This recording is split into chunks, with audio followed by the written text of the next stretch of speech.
This next question is from Sharon Reed in Winter Park, Florida. Should you become president, what steps would you take to undo our nation's movement towards socialism under this administration?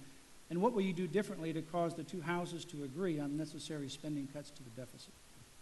It's a very good question. Of course, we're watching one of the great failures of government in our lifetime. You have a president who is totally incompetent and a radical. You're allowed to be one or the other, but if you're both, it's really a lot. You have a Democratic Senate at a time when the Senate's almost totally dysfunctional anyway, and you've got a Republican House, and so you have a mess. And how do you unlock that? Well, when Reagan won in 1980, Tip O'Neill was Speaker. If we were going to pass the Reagan economic program, we had to get one out of every 3 Democrats, and we did. When I got to be Speaker in 1994, Bill Clinton was President. If I wanted to move from speeches to achievement, I had to get his signature, and he had to get me to schedule the vote. And we had really hard knockdown, drag-out negotiations. But we reformed welfare, we cut taxes, we strengthened intelligence, we balanced the budget with a bill that led to 4 consecutive balanced budgets. So you can do these things.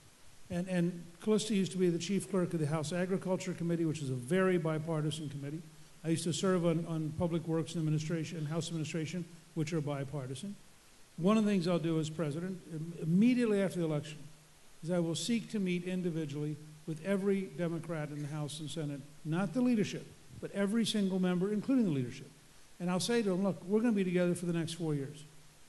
Under what circumstance can you help America and put America first?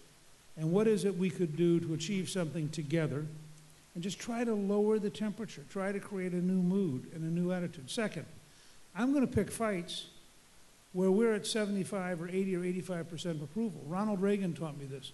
He used to say, I try to turn up the light for the American people so they turn up the heat on the Congress. So you pick the kind of fight where the Congress decides, you know, there's nothing like going home to 5 or 6 consecutive town hall meetings to convince you maybe you really were for that all along.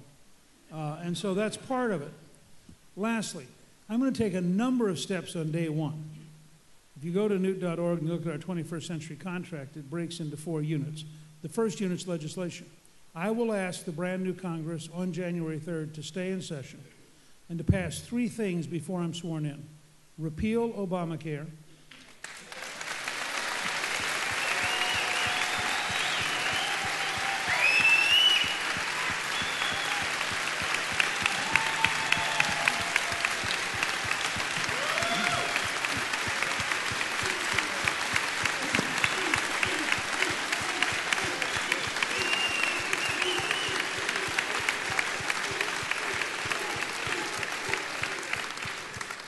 repeal Dodd-Frank, which is killing small business, killing independent banks. And that is that's a major answer to Florida's problem with housing, because Dodd-Frank is an anti-housing bill that depresses the price of housing. And third, repeal Sarbanes-Oxley, which is all red tape and regulation and no product. Now, we're going to campaign this fall on this. So we're going to put every member of both parties to the test. Are you willing to stay in when you come back on the 3rd and get these 3 done so on the 20th I could sign all 3 into law? Second, the second part is executive orders. 2 hours after I'm sworn in, after the inaugural address, we will stop and I will sign a series of executive orders, all of which will have been posted by October 1st on the internet so everybody knows this is coming. The first executive order will abolish all of the White House czars as of that moment.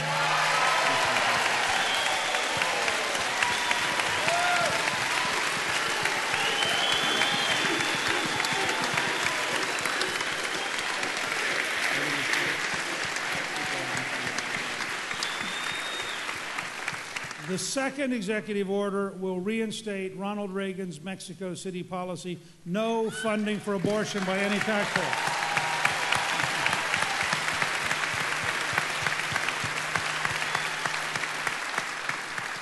The third executive order will reinstate George W. Bush's conscience policy.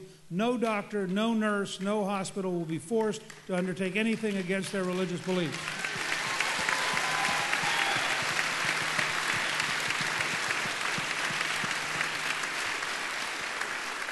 The fourth executive order will move the U.S. Embassy from Tel Aviv to Jerusalem.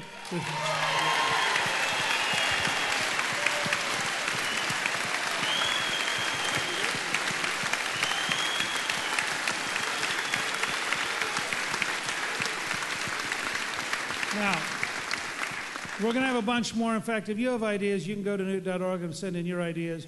We'll have a whole bunch more. My personal goal is, by the time Barack Obama lands in Chicago, we will have dismantled 40% of his government that day.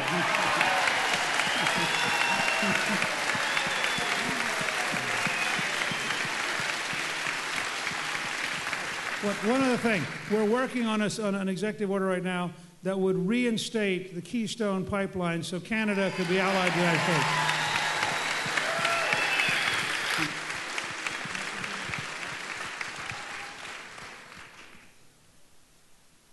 Is that all the executive orders?